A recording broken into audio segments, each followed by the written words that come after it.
What's the first thing that comes to your mind when I say the Last Supper? Is it this picture? I know that all of you have a little bit of education on my subject, and it's about this picture, which is called the Triclinium table. And you all have had a little bit of education through the Grace and Truth Ministry and Pastor Brown, and so have I. And so when I had to find a subject for another speech, I was drawn towards the Roman and the Jewish culture and challenged with finding something new to present to you tonight. And so I researched in my home library and on the internet to find those little tidbits of information that maybe you didn't already know. And I'm going to try to share that with you tonight with some pictures. And we're going to talk about the Leonardo da Vinci painting. And we're going to explore where maybe the first triclinium table actually came from and tie that into the Jewish Last Supper. So let's begin by going back to this picture. And many of you know that this picture was done by Leonardo da Vinci, and it's called The Last Supper. Now there's a website called theitalianrenaissance.org that says that Leonardo da Vinci painted this picture on a monastery hall wall, dining hall, and called it innovative and a Renaissance masterpiece. However, in regards to the Last Supper, Dr. Randall Price, who is called a leading authority on biblical archaeology by Liberty News in 2013, is quoted in an article called Biblical Artifacts Displayed in the Last Supper Exhibit, saying, in fact, the painting isn't an accurate display of what the table looked like at all. And as recently as May of 2017, Dorothy White agreed in a reprint of The Feast of the Senses and the Soul on BibleArchaeology.org by saying that the Last Supper was eaten in a reclining position, which was common to Greco-Roman banquets. Okay, so it wasn't that table that Leonardo da Vinci painted. What kind of table was it?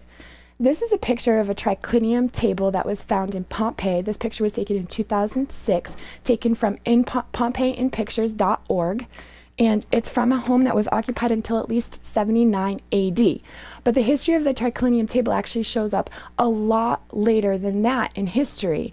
And it shows its roots all the way back to an Etruscan culture. That's the name of the culture, Etruscan culture, 750 BC to about 300 BC. And Khanacademy.org has an entire an entire section devoted to the Etruscan culture where you can learn all about it. And in the article called The Etruscans, an introduction, which was written by Dr. Laurel Taylor, she calls the Etruscans the first superpower alongside of the Greek Empire, and said that the Romans were very influenced by the Etruscan culture.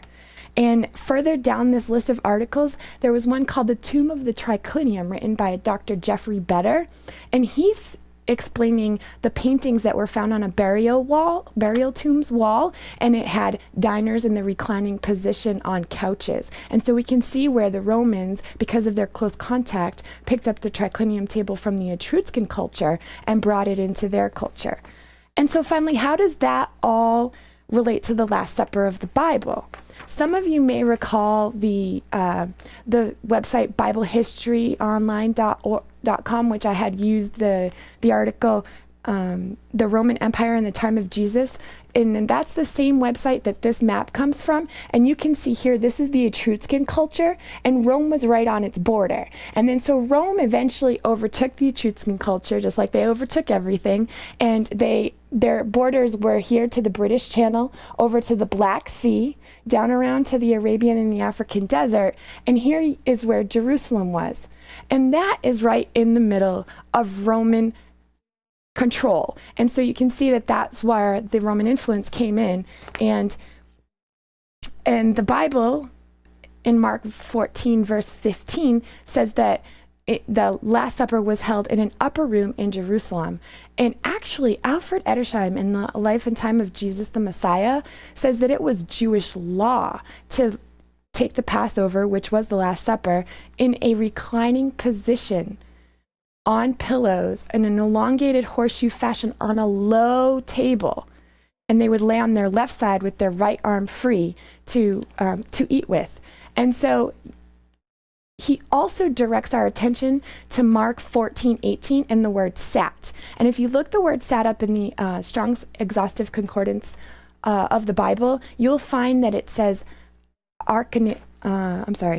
anakamia, which is actually recline or lie down and not at all sit, which leaves us more with a picture like this for the Last Supper. And this picture was taken from Etiquetepediablogspot.com.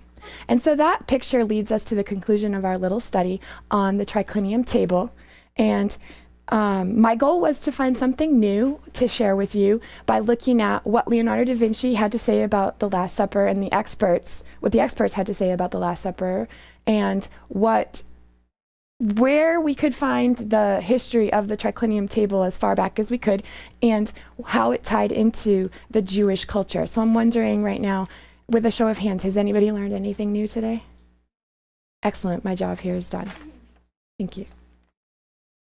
Give a wave. Thank you.